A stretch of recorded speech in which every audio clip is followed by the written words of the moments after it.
בזכות רבנו הקדוש רבי נחמן מברסלב אנחנו ממשיכים ללמוד את סיפורי מעשיות מעשה מחכם ותם.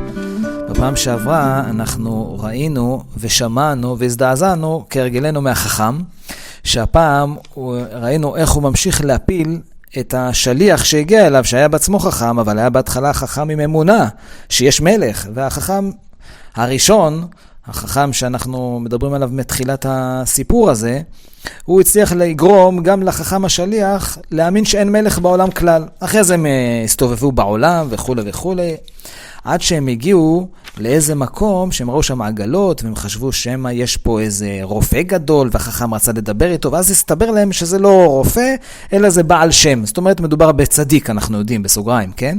אז החכם צחק ומלא פיו ושחוק, ואמר לחברו שהשקר הזה הוא שקר וטעות יותר גדולה מהטעות של המלך. ואנחנו פה אולי רוצים טיפה לדבר על זה, ואז אנחנו נמשיך. כן, רוצה להגיד משהו.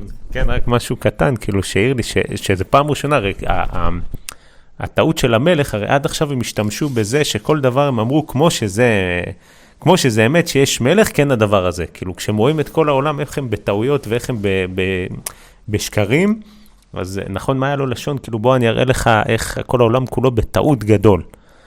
כן? וכל מקום, כן, וכל מקום, איך כל העולם כולו בטעותים גדולים, והולכים ונוסעים ומצאו את כל העולם בטעות. וכאן הוא אומר, פעם ראשונה, הוא אומר שהוא שטות יותר מטעות של המלך.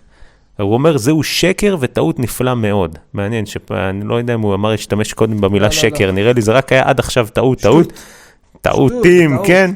ועכשיו זה כאילו הפך להיות שקר. וכן, שהוא יותר שטות יותר מהטעות של המלך. כאילו, אני מרגיש שכאן יש כאן ממש, הוא עבר כאילו מדרגה חדשה. אז מה שגם דיברנו קצת מקודם, שזה מזכיר את מה שרבנו אומר, הוא מביא את הפסוק, שטו בשמיים פיהם ולשונם תהלך בארץ. שבאמת אנשים לפעמים הם כאילו, הלשון שלהם הם בארץ, הם מדברים על משהו מסוים, אבל באמת שטו בשמיים פיהם, באמת הם מכוונים למשהו יותר גבוה.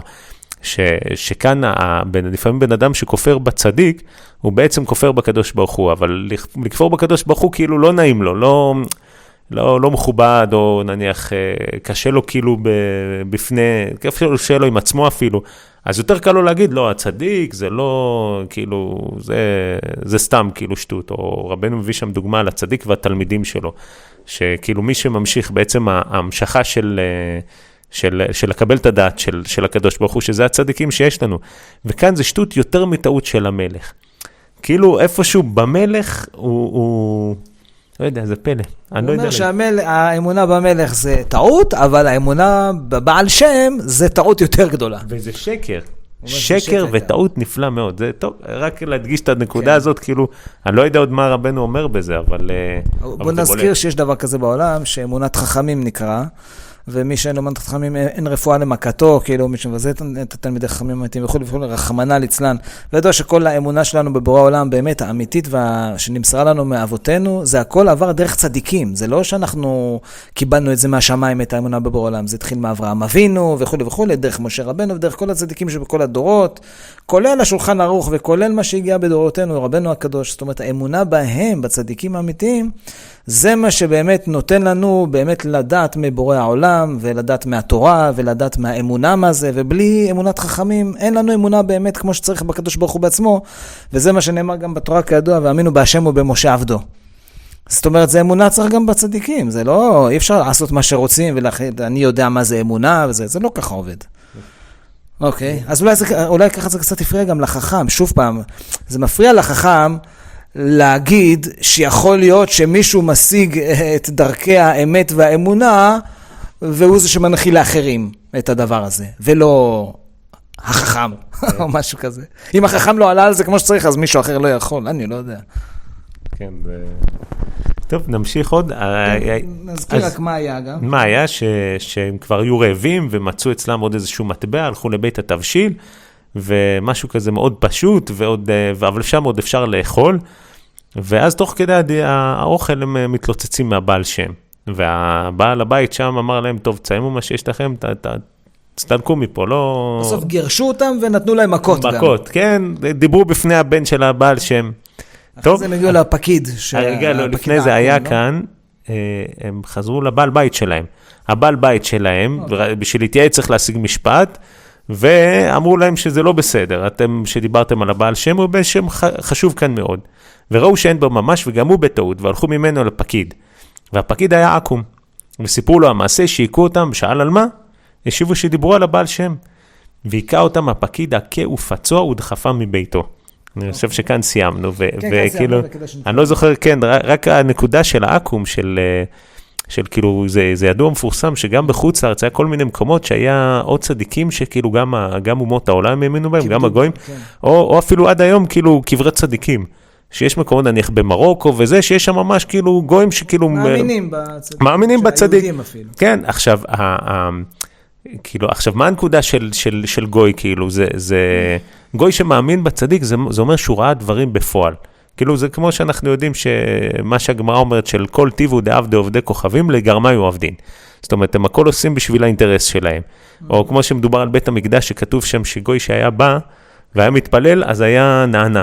ואצל יהודי שהיה בא, אז רק אם זה טוב לו היה נענה, ואם לא, לא היה מתקבל, אבל הגוי כאילו היה מבית. חייבים להראות לו, אחרת הוא כופר, או שזה חילול השם אפילו. כן, אז הוא היה מבית, אז אותו דבר, צריך להבין שכאילו, שקבר של צדיק, או צדיק, שיש הכרה לגויים כאילו בגדולה שלו, זאת אומרת שהגדולה שלו כאילו גלויה, רואים ניסים, רואים נפלאות, וכאן רואים שהבעל שם הזה כאילו, אתה רואה שכאילו אין, אפילו הגויים יודעים שזה אמת, אז הוא אומר שזה דברים שהם מוחשים בפועל, ואז אצל הגוי, כמו שאמרנו, אני חושב פעם שעברה, הוא לא שאל אותם על מה, כאילו, מה איזה סברים יש להם, מיד הרביץ להם ודחף אותם החוצה. טוב. אני גם רוצה להגיד עוד משהו על זה, כי אתה לקחת כיוון כזה, אני פשוט אומר, פשוט מידת הדין התלבשה בגוי, זה הכל. לראות הנפולות, נפלים אצל הגויים בגלות הזאת הרבה, והם כאילו משחקים אותה שהם באים בדרך של, אנחנו יש לנו איזה קצת אמונה, או אנחנו מקפידים על כבוד הצדיקים, אתה יודע מה זה מזכיר לי? מזכיר לי אז את אותו יימח שמו הגוי,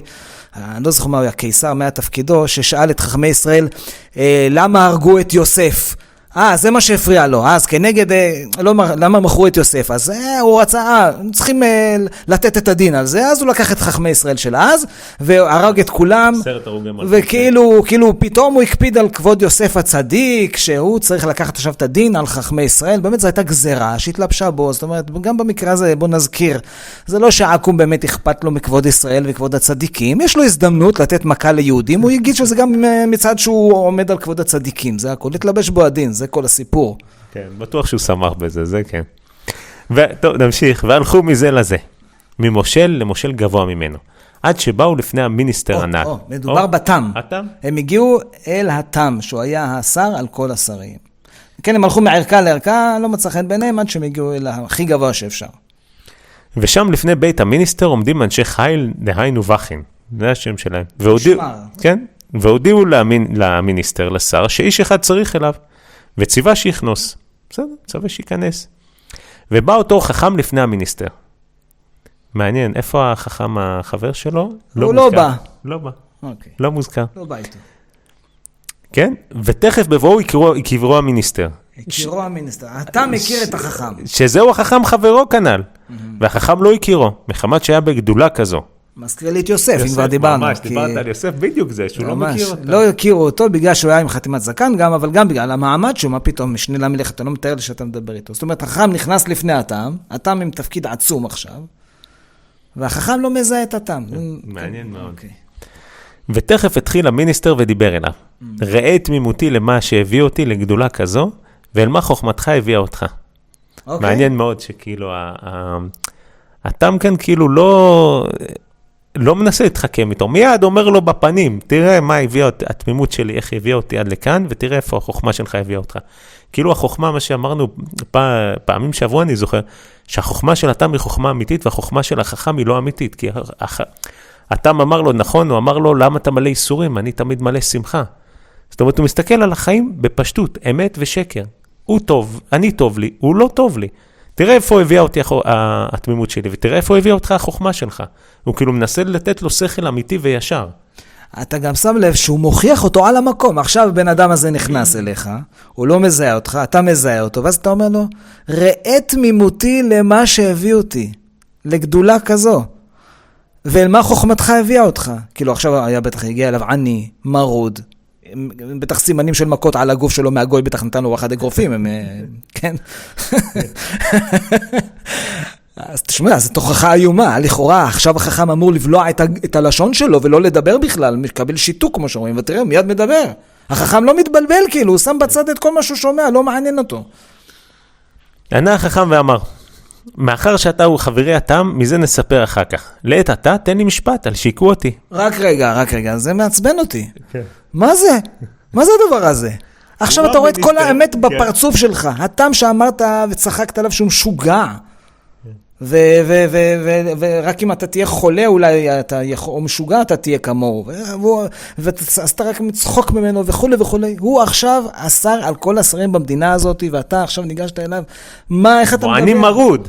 איך אתה מדבר בכלל עכשיו על איזה משפט וזה? מה, זה מה שחשוב לך כאילו. שעל מה שיקו אותך. תסתכל על מה יש לפניך. איך אתה לא מזדעזע? עד השקר יכול עוד להגיע.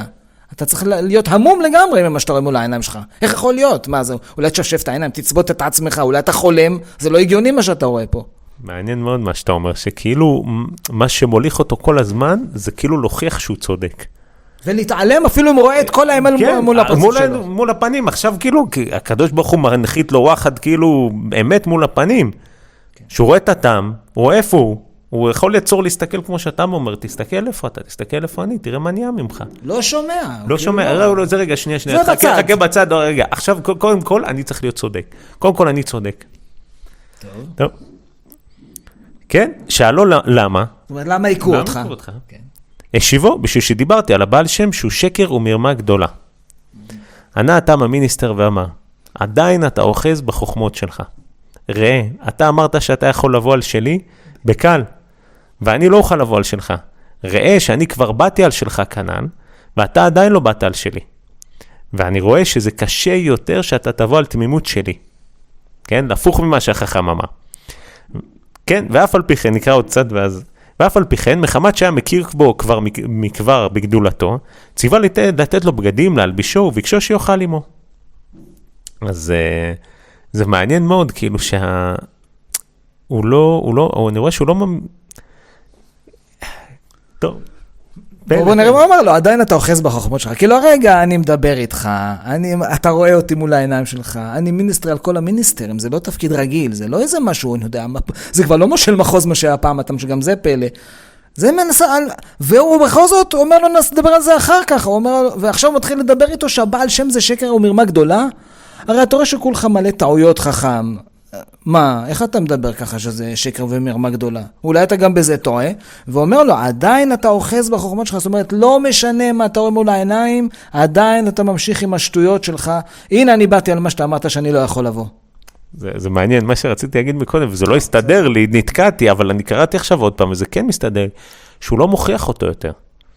כאילו, הוא אומר קודם כל שני דברים, א' הוא אומר לו בחוכמות שלך, כי הוא רואה בחוכמות שלו, הוא לא אוחז בחוכמה בכלל, הטעם יש לו חוכמה, החוכמות שלו, הוא רוצה את החוכמה שלו כמו שהוא מבין, ואתה רואה כאילו עכשיו מה הוא היה עושה, מה החכם ניסה לעשות כל הזמן להוכיח, בוא אני אוכיח לך ברור אחר ברור, על הדבר שהוא טעות, כאילו החכם רוצה עד הסוף להנחיר, וכאן אני רואה את הטעם, כאילו מוכיח אותו ועוצר.